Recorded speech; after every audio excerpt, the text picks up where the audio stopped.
Good morning. Good morning, students. Okay, now in this video, we are going to study another method of buying own debentures. Student, we have seen that in last video we have learned that why company buys its own debentures. Okay, so there are two purposes, student. Company buys its own debentures for two different purposes. One purpose is for cancellation purpose, means company don't want any liability. Company don't want to keep debentures as a liability.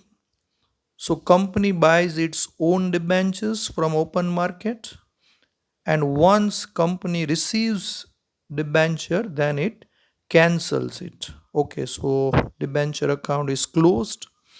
Okay, so that we have seen in last video. Now the another purpose is investment purpose. Okay, so in this video we are going to discuss investment purpose. Okay, so the question is why company buys its own debenture, that we are going to discuss now. Okay, so here we go, student. Okay, now you can see on the slide under this, company wants to make profit by investing money in its own debentures. Okay, student. Now, what is investment purpose? First, let's discuss it. Student, generally, why we invest? Just think in your mind why anyone on the earth invest.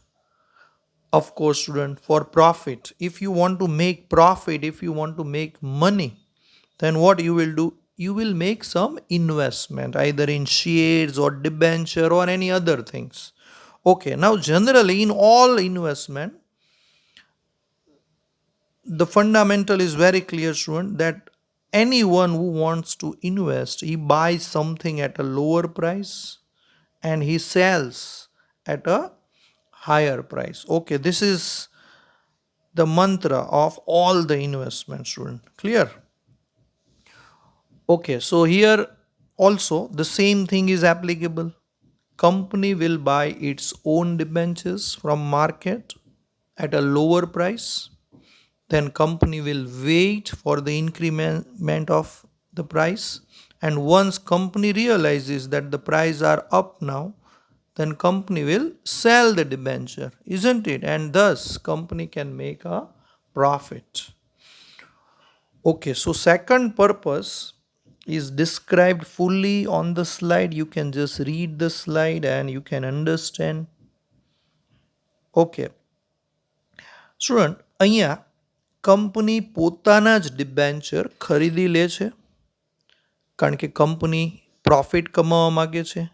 હવે તમને બધાને ખ્યાલ છે student કે ડિબેન્ચરના ભાવ શેરની જેમ જ વધઘટ થયા કરે સ્ટુડન્ટ. ડિબેન્ચરના ભાવ ક્યારેક વધી જાય તો ક્યારેક ઘટી જાય સ્ટુડન્ટ.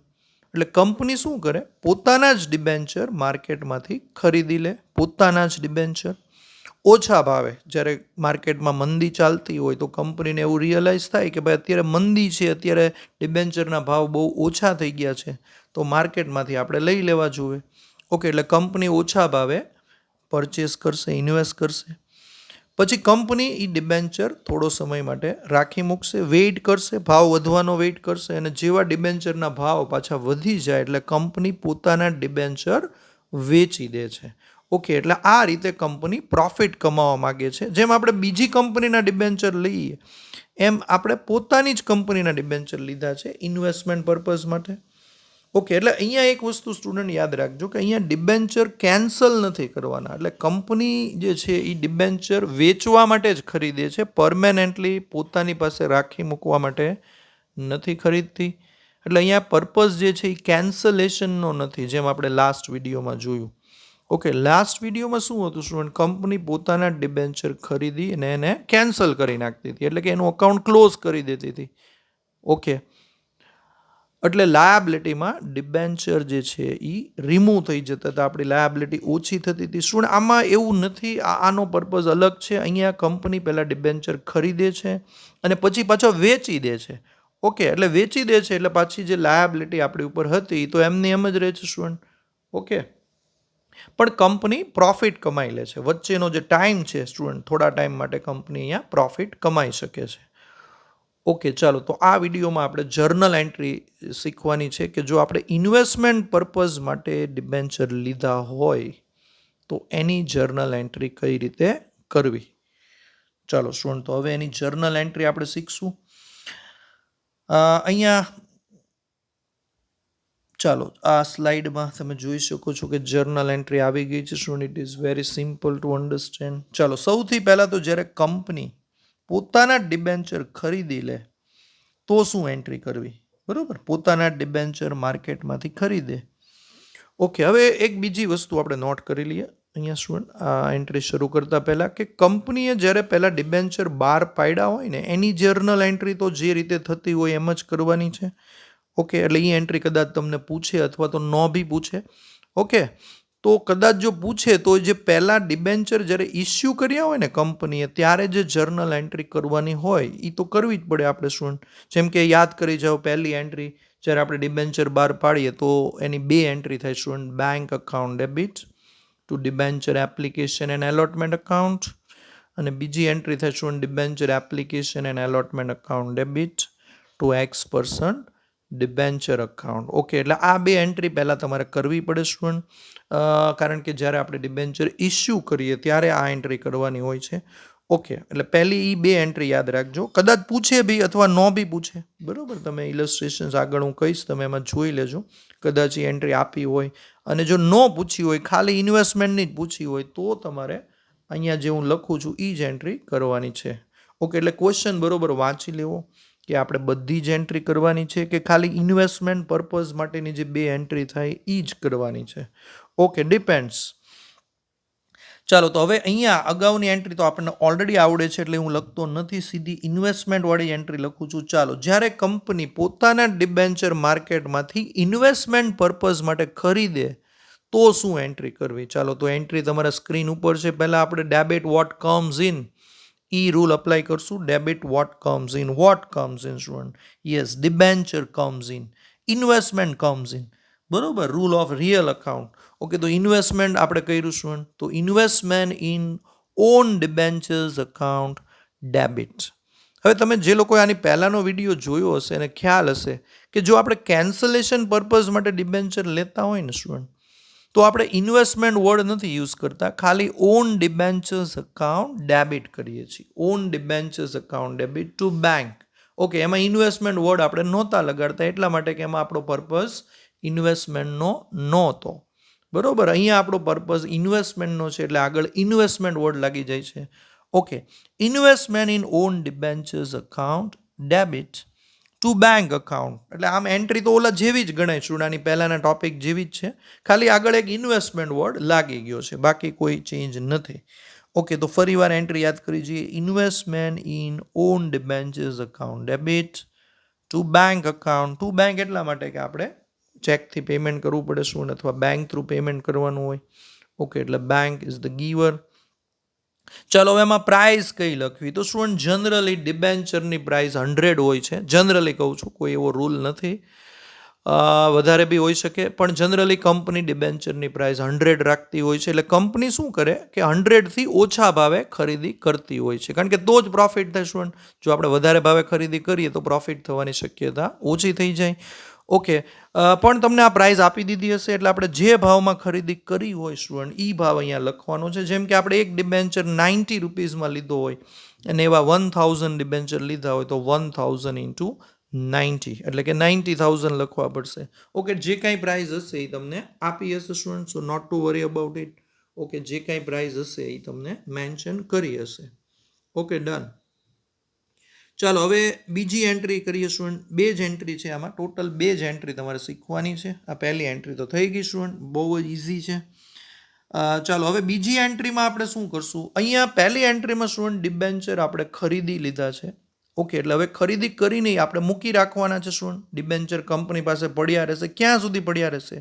કે કંપની વેઇટ કરશે સ્ટુડન્ટ. કંપની શેનો વેઇટ કરશે? યસ, ડિબેન્ચરના ભાવ વધવાનો, એટલે કે જે ભાવે ખરીદ્યા હોય એની કરતાં જો ભાવ વધારે આવે તો જ કંપની વેચે ને સ્ટુડન્ટ. જો ઓછા હજી ભાવ ઘટી જાય તો કંપની વેચે નહીં, કારણ કે તો લોસ થાય. ઓકે, અહીંયા ઇન્વેસ્ટમેન્ટ પર્પઝ માટે આપણે જ્યારે ખરીદીએ ત્યારે પ્રોફિટ જ કરવાનો હોય છે સ્ટુડન્ટ, બરોબર. ઓકે, એટલે કંપની પ્રોફિટ થવાની રાહ જોશે, કંપની ભાવ વધવાની રાહ જોશે, અને કંપનીને એવું રિયલાઇઝ થાય કે નહીં હવે ભાવ બરોબર વધી ગયા છે ને હવે વધવાની શક્યતા બહુ ઓછી છે સ્ટુડન્ટ, તો કંપની ડિબેન્ચર વેચી દેશે. ડિબેન્ચર વેચે એટલે કંપની પાસે ચેક આવશે સ્ટુડન્ટ, બેંકથી પેમેન્ટ આવશે એટલે બેંક અકાઉન્ટ ડેબિટ થશે. ચલો તો આપણે અહીં એન્ટ્રી જોઈ લઈએ student. When company sells its own debentures. ચલો તો પહેલી એન્ટ્રી થશે બેંક અકાઉન્ટ ડેબિટ. ચલો હવે બેંક અકાઉન્ટ ડેબિટમાં કઈ પ્રાઇસ લખશું? તો ઓફકોર્સ જેટલા રૂપિયામાં વેચ્યા હોય એ પ્રાઇસ લખશું આપણે. જેમ કે ડિબેન્ચર 105માં વેચ્યા હોય તો આપણે અહીંયા 105 લખશું. 105 multiplied by number of debentures.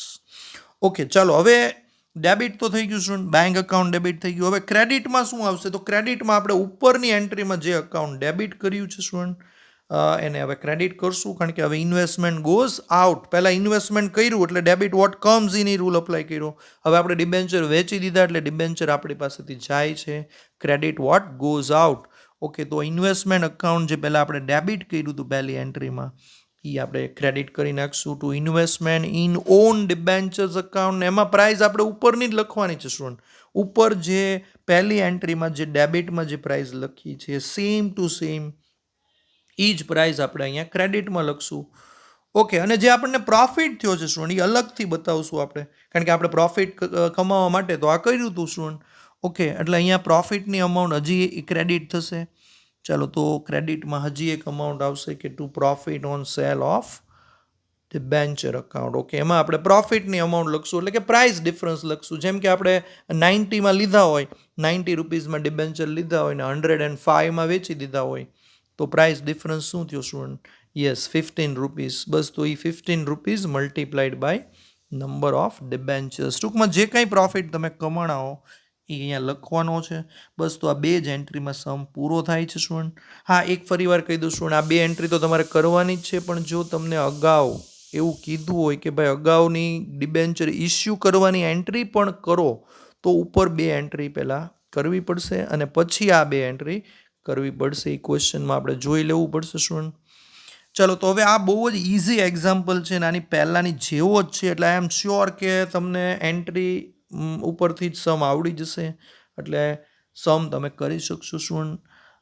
જો આ બે સમ તમારે ટ્રાય કરવાના છે સ્ટુડન્ટ. એક ઇલસ્ટ્રેશન 22 છે, એ આખો સોલ્વ છે એટલે એનો પહેલાં સ્ટડી કરવાનો છે સ્ટુડન્ટ, અને પછી એની જેવો same to same sum question number 27 છે ટેક્સ્ટ બુકના પેજ નંબર 115 ઉપર, તો એ ટ્રાય કરશું સ્ટુડન્ટ આપણે, બરોબર. Okay student, take care.